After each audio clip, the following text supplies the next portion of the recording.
எல்லா புகழும் இறைவனுக்கே. இறைவன் கற்றுத் தந்ததை தவிர வேறு எந்த அறிவும் எனக்கு இல்லை. இன்னைக்கு எதை பத்தின பதிவு அப்படின்னு பாத்தீங்கன்னா, கடல் பாசியை வச்சு ஜெல்லி செய்யறது எப்படி அப்படின்றத பத்தின பதிவு.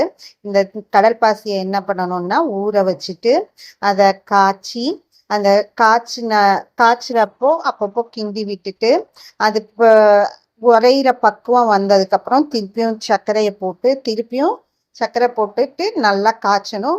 அந்த சர்க்கரையும் நல்லா கரைஞ்சிட்டு அந்த கடல் பாசி அந்த தண்ணி இருக்கு இல்லையா அது திருப்பியும் உரையிற அளவுக்கு காய்ச்சணும். அதுக்கப்புறம் காய்ச்சிட்டு சர்க்கரை போட்டும் அது காய்ச்சினதுக்கு அப்புறம் நல்லா உறைஞ்சிருச்சுன்னா அதுல வேற எந்தெந்த பாத்திரத்துல என்னென்ன நிறத்துக்கு வேணுமோ அதுக்கு ஏத்த மாதிரி பாத்திரங்களை எடுத்து அதுல ஊத்தி அந்தந்த நிறங்களை ஒரு சொட்டோ 2 சொட்டோ விட்டு நல்லா கலக்கி வச்சுட்டு ஃப்ரிட்ஜில் வச்சு எடுத்தோன்னா நமக்கு கடல் பாசி ஜெல்லி தயாராகிடும். வீட்டிலே ஆரோக்கியமாக செய்யலாம்.